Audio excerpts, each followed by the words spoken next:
গ্রীষ্মের উত্তাপে পুড়ছে রাজধানী। সেই খবর জানাতে এই মুহূর্তে রাজধানীর মতিঝিলে আছেন রিপোর্টার ধ্রুব ব্যানার্জি। সরাসরি যুক্ত হচ্ছে তার সঙ্গে। ধ্রুব,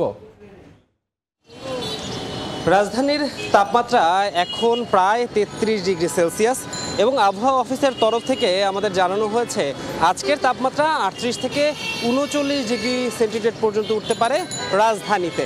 এবং আমরা আজকে সকাল থেকে দেখেছি যারা অফিসগামী সাধারণ মানুষ আছেন তারা তাদের কর্মস্থলে পৌঁছেছেন একটু গরমকে সঙ্গী নিয়ে, যেহেতু বাতাসে আজকে জলীয় বাষ্পের পরিমাণ অনেক বেশি এবং গত কয়েকদিন ধরে যেটা অব্যাহত আছে, সুতরাং সকাল থেকে প্রায় 32 থেকে 33 ডিগ্রির মধ্যে তাপমাত্রা থাকলেও এটা কিন্তু অনুভূত হচ্ছে 36 থেকে 37 ডিগ্রি সেলসিয়াস পর্যন্ত। এবং এটা আজকে দুপুর নাগাদ আরও বেশি বেড়ে যাবে, অর্থাৎ আজকে ঠিক 2টা থেকে 3টার মধ্যে এই তাপমাত্রা আরও বেশি বাড়বে বলে আবহাওয়া অফিস আমাদেরকে জানিয়েছে। পাশাপাশি এরপর দুপুরের পর থেকে অর্থাৎ 3টার পর থেকে তাপমাত্রা আরও অনেকটা কমে আসবে এবং কমে আসার পর রাতের তাপমাত্রা কিছুটা কম হবে বলে আমাদেরকে আবহাওয়া অফিস জানিয়েছে। আমরা এখন দেখতে পাচ্ছি সাধারণ যারা শ্রমজীবী মানুষ আছে তারা কিন্তু এই রোদের মধ্যে যে অনুভূত তাপমাত্রা আছে 36 ডিগ্রির মতো, সেই তাপমাত্রাটা মাথায় রেখেই তাদের যে কর্মস্থলে আছেন সেটাতে বেরিয়েছেন।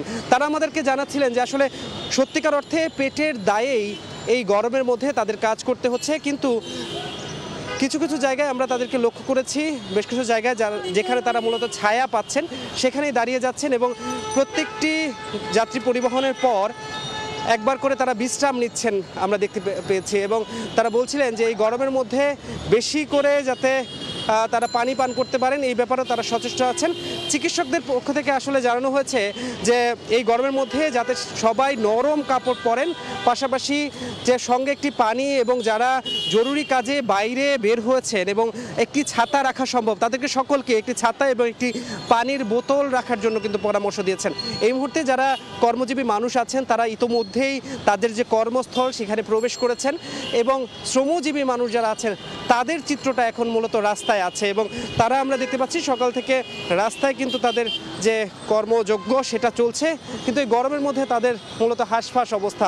তারা বলছেন এই গরমটা যখন দুপুর নাগাদ আরও বাড়বে তখন তারা কিছুটা বিশ্রাম নেবেন, এরপরই তারা আবারও কাজ করবেন। তবে বারবারই তারা বলছিলেন একটা কথা যে রাস্তার বিভিন্ন জায়গায় যাতে সিটি কর্পোরেশনের পক্ষ থেকে এবং বিভিন্ন যারা সংগঠন আছেন তাদের পক্ষ থেকে যাতে পানির ব্যবস্থা করা হয়, যাতে তারা সুপেয় পানির জন্য হাহাকার করতে না হয়। তো এটাই তাদের প্রত্যাশা যে প্রত্যেকটা মোড়ে মোড়ে যাতে পানির ব্যবস্থা অন্ততপক্ষে করে দেওয়া হয়। এই ছিল রাজধানীর মতিঝিল থেকে আমার কাছে সর্বশেষ। তীব্র গরমে রাজধানীর সার্বিক পরিস্থিতি জানতে সরাসরি যুক্ত ছিলেন মতিঝিলে।